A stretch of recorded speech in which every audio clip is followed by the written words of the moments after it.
वे कौन लोग हैं जिन्हें ये शक्तियां अपने होने का एहसास करवाने की कोशिश करती हैं या उनसे संपर्क करने की कोशिश करती हैं?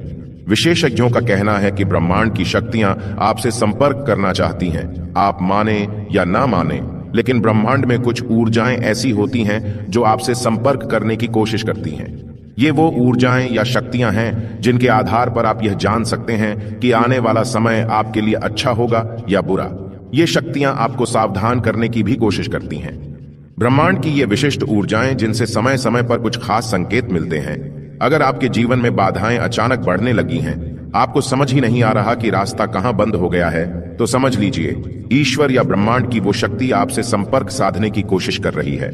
अध्यात्म और ध्यान की शरण में जाकर ही आप उनके द्वारा दी जाने वाली जानकारी को ग्रहण कर सकते हैं। कभी कभार हम एक ही रास्ते को चुनने और उस पर चलने के लिए बाध्य हो जाते हैं। हम चाहते हुए भी एक ही दिशा की ओर बहते चले जाते हैं। यह भी ब्रह्मांडीय ऊर्जा द्वारा आपको दिए जाने वाला एक तरह का संकेत ही है, ताकि आप अपने जीवन के उद्देश्य को समझें और सही मार्ग पर अग्रसर रहें। इस दुनिया में संयोग जैसा कुछ नहीं है। जो भी होता है उसके पीछे कोई ना कोई कारण अवश्य मौजूद होता है। कभी कभार हम किसी यात्रा पर जाने की तैयारी करने के बावजूद भी उस यात्रा पर फाइनल आगे बढ़ने का मन नहीं बना पाते। हम अपना प्रोग्राम कैंसिल कर देते हैं। अचानक पता चलता है जिस जगह हमने जाना था वहां कोई दुर्घटना हो गई, और अगर हम जाते तो हम भी उसका शिकार हो सकते थे। यह एक उदाहरण को इंसिडेंस का नहीं है। इसके पीछे उन शक्तियों का कमाल है जिसने आपके मस्तिष्क में घूमने के प्लान को कैंसिल करने के लिए बाध्य किया। कभी कभी अचानक हमें अटपटा सा महसूस होता है। हम कहीं भी शांति से नहीं बैठ पाते। हमारे मस्तिष्क में अनेकों विचार चलते रहते हैं। हम खुश होते हुए भी खुश नहीं हैं। कुछ ऐसा है जो हमें बहुत परेशान कर रहा है। अगर हां, तो समझ जाइए ब्रह्मांड की शक्तियां आपको खुद से जोड़ने का प्रयत्न कर रही हैं। हमारे सपने में हमारा असल जीवन फिल्म की तरह चलता है। फर्क बस इतना होता है कि सपने में हम वही देखते या सुनते हैं जो हम वाकई देखना या सुनना चाहते हैं। अगर यह सब आपके साथ भी होता है तो समझिए कुछ विशेष शक्तियां आपसे संपर्क करने की कोशिश कर रही हैं। जीवन में उतार चढ़ाव तो लगे ही रहते हैं। कई बार हमें असीम खुशी मिलती है और कई बार गहरी काली रात के समान दुख। जब दुख आता है तो नकारात्मक सोच हावी हो जाती है। तब हम न अपने आप पर और न दूसरे लोगों पर और न ही ब्रह्मांड की शक्ति पर विश्वास रखते हैं।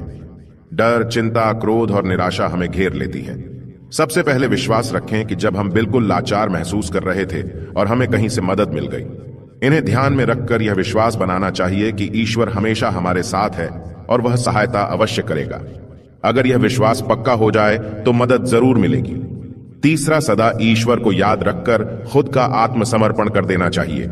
यह प्रार्थना करनी चाहिए कि जो हमारे लिए सबसे कल्याणकारी हो ईश्वर वही करें, और यह विश्वास रखना चाहिए कि ईश्वर की मर्जी में ही हमारा हित है।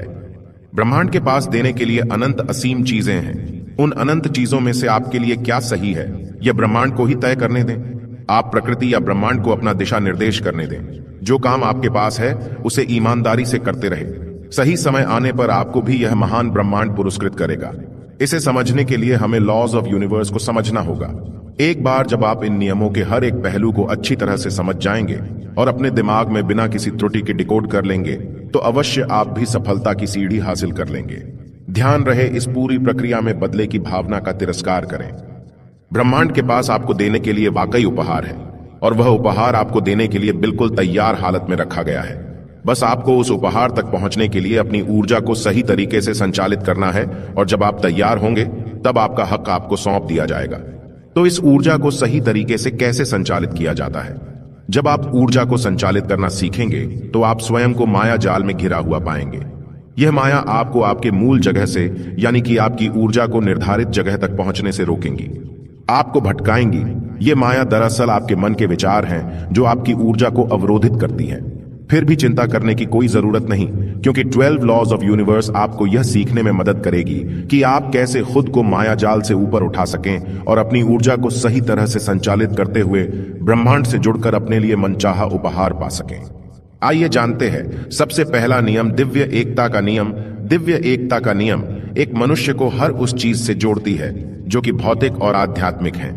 सरल शब्दों में समझें तो आप जो भी क्रिया करते हैं उसका इस ब्रह्मांड पर भी असर होता है, और उस क्रिया के अनुरूप यह ब्रह्मांड आपको परिणाम देता है।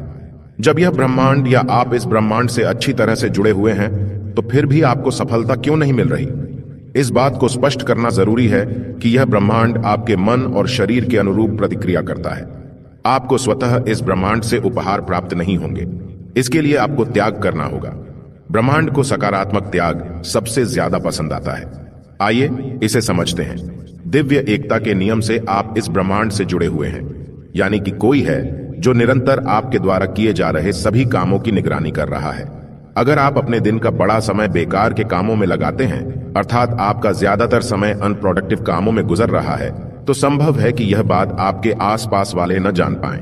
परंतु यह ब्रह्मांड आपके सभी कामों का लेखा जोखा तैयार करने में निरंतर लगा हुआ है। अगर आप ज्यादा समय नष्ट करते हैं और आप आलसी हैं, तो यह ब्रह्मांड आपको पहले से भी ज्यादा आलसी बना देगा और समय नष्ट करने में आप महारत हासिल कर लेंगे।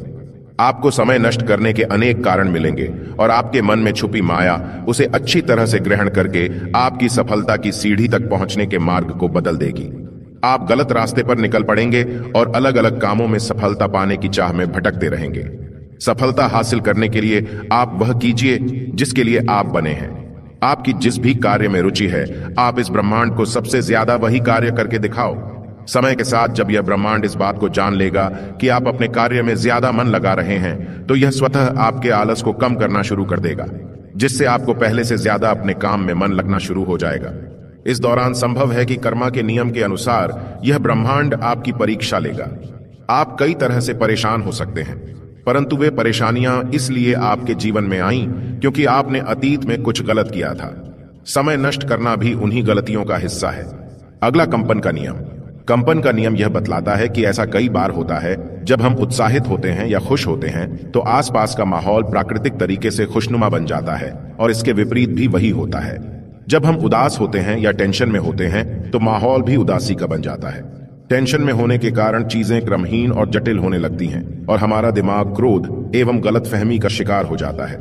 खुश रहना एक कला नहीं, बल्कि एक कार्य है जिसका प्रयास मनुष्यों को दिन भर करते रहना चाहिए। उन साधनों का पता लगाना अनिवार्य है जिससे खुशी मिलती है। कोशिश करें कि जो वस्तु आपको सबसे ज्यादा खुशी दे रही है वह भौतिक न होकर आध्यात्मिक हो। आध्यात्मिक खुशी लंबे समय तक बनी रहती है और कई अनचाही और अनदेखी आने वाली समस्याओं को दूर करने के काम आती है। खुश रहने का प्रयास करने से और भी अनेक तरह की खुशियां आकर्षित होती हैं। इस तरह से आपका ब्रह्मांड के साथ रिश्ता और गहरा हो जाएगा। खुशी एक खास कंपन पैदा करती है और बेवजह भी खुश रहने का प्रयास करने से आप अपने ऑरा से नकारात्मकता का सफाया कर देते हैं। जब आप खुश होते हैं तो आप इस ब्रह्मांड से लॉ ऑफ अट्रैक्शन के नियमों के तहत और ज्यादा खुशी पाते हैं। इस तरह से आप पहले से भी ज्यादा प्रोडक्टिव बन जाते हैं। इसे अपनी जिंदगी में लागू करने से आप ब्रह्मांड से सफल होने का आशीर्वाद पालें। अगला है कर्म के नियम। कर्म के नियम से यह पूरी सृष्टि बंधी है। कर्म के नियम आपको हर वह काम करने की अनुमति देती है जो एक इंसान को सफल बना दे, मगर ध्यान दें कि आपने इसके लिए गलत मार्ग चुना तो इस बात की पूरी संभावना है कि आपको उसका परिणाम झेलना पड़ेगा। वैसे यह ब्रह्मांड चाहता है कि आप अपनी मेहनत से जो चाहे वो हासिल कर लें। मेहनत ब्रह्मांड द्वारा दिया गया अनमोल उपहार है, जिसे प्राप्त करने के लिए आपको आलस को हराना होगा। लगातार वह कर्म करते रहिए जिसमें आपको सफलता चाहिए। आप उस काम में पूंजी के रूप में समय और मेहनत लगाएं। यह ब्रह्मांड आपके उस कार्य को जरूर सम्मानित करेगा, परंतु उस कार्य में किसी भी तरह की त्रुटि ना हो, इसके लिए आपको लंबी तपस्या करनी होगी। लंबी तपस्या से मेरा अभिप्राय निरंतर अपने काम में लगे रहना होगा। फल की चिंता न करके अपने कार्य की चिंता पर ज्यादा जोर देना होगा। तब यह ब्रह्मांड आपको आपके उम्मीद से भी ज्यादा देगा। इस तरह से आप अवश्य सफलता पालेंगे। अगला नियम है पत्राचार का नियम। इस नियम का पालन करने से आप यह समझ जाएंगे कि इस ब्रह्मांड में जो भी घटनाएं घट रही हैं, वह सब व्यक्तिगत रूप से आपके शरीर और मन में घटने वाली सभी घटनाओं से जुड़ी है। आप जैसा स्वयं के अंदर अनुभूति करते हैं, ठीक वैसा आपको बाहर की दुनिया में देखने को मिलता है। इसलिए यह जान लेना आवश्यक है कि हर बुरी और अच्छी परिस्थितियों में अगर आप स्वयं को संभाल लेते हैं, तो समय के साथ बाहर की दुनिया में भी बदलाव की कल्पना की जा सकती है, जो आपके मन के मुताबिक ही होगा। आपके लिए अच्छे भाग्य को जरूर खोज ले आएगी। अब बात करते हैं कारण और प्रभाव का नियम। हर क्रिया की बराबर और उलटी प्रतिक्रिया होती है। कारण और प्रभाव का नियम इसी से जुड़ा हुआ भी है। यह सभी कानूनों का कानून है।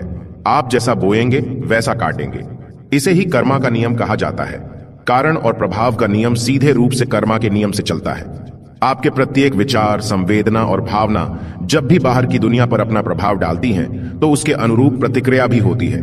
परंतु कई बार हम अच्छा काम करते हैं, इसके बावजूद भी हमारे साथ बुरा हो जाता है। ऐसा क्यों? जब कभी मनुष्य कोई अच्छा काम करता है तो प्रकृति उसे उसी पल वह देती है जिसकी उस मनुष्य को सबसे ज्यादा आवश्यकता होती है। अच्छा काम करते हुए बुरे परिणाम को भोगना इस तरफ संकेत देता है कि प्रकृति हमें हमारे पुराने बुरे कर्मों को भोगने का अवसर देती है, जिससे हमारे पुराने दोष कम होने लग जाते हैं। जब कर्म आपको सभी दोषों से मुक्त कर देता है, तब जाकर आपको आपके द्वारा किए जाने वाले अच्छे कामों का तत्काल अच्छे परिणाम मिलने शुरू हो जाते हैं। तो यह जरूरी है कि आप ज्यादातर इस दुनिया में अच्छे कामों को करते हुए समय गुजारें। निरंतर कर्म करना जरूरी है, अन्यथा यह ब्रह्मांड आपकी गिनती कर्म न करने वाले लोगों में करेगा, और ऐसे लोगों को यह ब्रह्मांड कोई उपहार नहीं देता। अच्छा काम करने से शुरू में परेशानियां आती हैं। ये परेशानियां आपके पुराने कर्मों का ही परिणाम होता है। सफलता पाना इतना आसान है जिसकी कोई कल्पना भी नहीं कर सकता। बस जरूरत है तो उस काम में ज्यादा समय देने और धैर्य बनाए रखने की। अगला जानते हैं मुआवजे का कानून। एक इंसान हमेशा अपने द्वारा किए जा रहे कर्मों का भोगी बना रहेगा। इस बात से फर्क नहीं पड़ता कि वह इंसान अच्छा कर्म करता है या बुरा, या फिर उसका कर्म बड़ा है या छोटा, प्रत्येक इंसान अपने कर्मों को भोगेगा। इसे ही मुआवजे का कानून कहते हैं। जो कुछ भी आप दूसरों को देंगे, बदले में आपको भी वही मिलेगा। अगर आपकी भावना किसी को परेशान करने की है तो आपको भी उस परेशानी का किसी अन्य रूप में सामना करना होगा। अगर आप किसी की सर्वोत्तम भावना से सेवा करते हैं तो आपको भी यह ब्रह्मांड सर्वोत्तम उपहार देगा। सृष्टि में संतुलन बनाए रखने का यही तरीका है, क्योंकि हम हर स्थिति में ब्रह्मांड से जुड़े और उसके नियमों के अंदर आते हैं। अब बात करते हैं आकर्षण का नियम। ब्रह्मांड के सभी नियमों में सबसे ज्यादा पसंद और बात किया जाने वाला कानून है आकर्षण का नियम। इसे लॉ ऑफ अट्रैक्शन के नाम से जाना जाता है। आप इस ब्रह्मांड से जो कुछ भी हासिल करना चाहते हैं वह आप हासिल कर सकते हैं। बस जरूरत है तो स्वयं के भीतर सकारात्मक ऊर्जा को बनाने की। आकर्षण का नियम यह बताता है कि दुनिया की हर वह चीज जिसमें ऊर्जा है, वे अपने मन के विचारों के अनुसार पॉजिटिव और नेगेटिव ऊर्जाओं को अपनी तरफ आकर्षित कर सकता है। आप जिस प्रकार की ऊर्जा बाहर छोड़ेंगे, आप वैसी ही ऊर्जा को अपनी तरफ आकर्षित करेंगे। यह इतना सरल है, तो क्यों ना आप ज्यादातर समय उन कामों में लगाएं जो कि सकारात्मक ऊर्जा पैदा करती हैं, और आपके भीतर भी सकारात्मकता का विस्तार होने लगेगा। इस प्रयास में सदैव रहे कि हमें हर उस कार्य से दूर रहना है जो हमारे भीतर नकारात्मक और बुरे विचारों को जन्म देती है।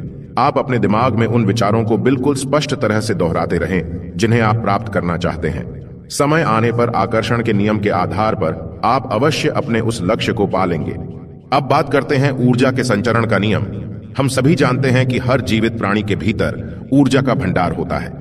आप अपनी शारीरिक और मौजूदा स्थिति को समझकर इस बात का आसानी से पता लगा सकते हैं कि आपके ऊपर किस तरह की ऊर्जा काम कर रही है, सकारात्मक और नकारात्मक। क्या कभी आपने ऐसा महसूस किया है कि आप किसी ऐसे इंसान के पास बैठे हैं जिसके विचार नकारात्मक हैं? ऐसे में वह ऊर्जा आप तक स्थानांतरित होकर आपके विचारों को भी नकारात्मक बना देगी। इसलिए भी इस गतिशील ऊर्जा की पहचान करना आवश्यक है। खुद को शांत और स्थिर बनाने की कोशिश करें। शांति और मन की स्थिरता सकारात्मक ऊर्जा को अपनी तरफ आकर्षित करता है। मन में यह सकारात्मक विश्वास होना जरूरी है कि सब कुछ ठीक होने जा रहा है या ठीक हो जाएगा। सकारात्मक विश्वास भी एक तरह का ऊर्जा है। अब बात करते हैं सापेक्षता का नियम, लॉ ऑफ रिलेटिविटी। ब्रह्मांडीय विवरण के अनुसार प्रत्येक मनुष्यों का यह गुण है कि वह स्वयं की तुलना दूसरों से करे। मनुष्य किसी को खुद से बेहतर मानता है, किंतु हकीकत यह है कि प्रत्येक मनुष्य एक दूसरे के बराबर है। कोई बेहतर इसलिए हो जाता है क्योंकि उस व्यक्ति की किसी विषय में रुचि ज्यादा होती है और वह उस कार्य को करने का तरीका भी जानता है। आप भी अगर अपने पसंदीदा काम को करने का तरीका सही तरीके से जान लेंगे तो आप भी अपने विषय में बेहतर बन जाएंगे। तुलना करने से मन में अशांति पैदा होती है। फिर भी मनुष्यों का यह प्राकृतिक स्वभाव है कि वह दूसरों से अपनी तुलना करें। इससे कई बार उदासी का सामना करना पड़ता है। इसलिए यह जरूरी है कि हम उसमें ही खुश रहें जो हमारे पास है। अपने गुणों की तुलना करने के बजाय उसे और निखारने की तरफ हमारा उद्देश्य होना चाहिए। अब बात करते हैं ध्रुवता का नियम। ध्रुवता का नियम हमें यह समझाने की कोशिश करता है कि हम जब चाहे अपनी मन की डोर थामकर अपने मन मुताबिक माहौल तैयार कर सकते हैं, और यह ब्रह्मांड हमें इसकी इजाजत देता है। अगर हम नकारात्मकता से घिरे हुए हैं तो हम अवश्य उसे ब्रह्मांड के नियम के अनुसार बदल सकते हैं। इसे इस तरह से भी समझा जा सकता है कि अगर आप नकारात्मक ऊर्जाओं से घिरे हुए हैं तो उस वक्त भी आप इस ब्रह्मांड के नियम के अंदर आते हैं, जिसका मतलब कि यह ब्रह्मांड आपको कुछ सिखाना चाहता है। आप उसकी भाषा को समझने की कोशिश करें जिसमें यह आपको नकारात्मकता से बाहर लेकर आएंगे। अगला है लय का नियम। हर मनुष्य यह चाहता है कि उसका जीवन एक लय में रहे और एक लय में चले, परंतु ऐसा होना संभव नहीं है। माया हमें किसी न किसी तरह से घेर ही लेगी। अगर आप मन ही मन किसी के विषय में गलत सोचते हैं, तब भी एक तरह का कंपन या तरंग पैदा होती है। यह कंपन अपने भीतर संदेश लिए इस ब्रह्मांड को आपके और आपके विचारों के बारे में बताती है, और मुआवजे के नियम के अनुसार यह ब्रह्मांड आपको फल देता है। ज्यादा से ज्यादा सकारात्मक बने रहने की कोशिश करें। लास्ट है लिंग का कानून। लिंग का कानून इस ब्रह्मांड के अनुशासन और अनेकता में एकता को दर्शाता है। यह पूरी सृष्टि पुल्लिंग और स्त्रीलिंग के मेल से बनी है। इस पूरे ब्रह्मांड में हर एक चीज के दो पहलू हैं, जिसमें एक पुरुष और एक स्त्री है। जीवन जीने के लिए इन दोनों को एक समान अधिकार के साथ बना रहना जरूरी है। इसी एकता के पश्चात ही शांति और उन्नति एवं संपन्नता का एहसास किया जा सकता है। ब्रह्मांड के इन 12 नियमों का सही ढंग से अपने जीवन में पालन करने से ही एक समृद्ध जीवन की कामना की जा सकती है। आप स्वयं को इन नियमों के जरिए ब्रह्मांड से जोड़ सकते हैं और सही मायने में सफलता पा सकते हैं। तो मेरे से जुड़ने के लिए इस चैनल को सब्सक्राइब करना मत भूलिएगा।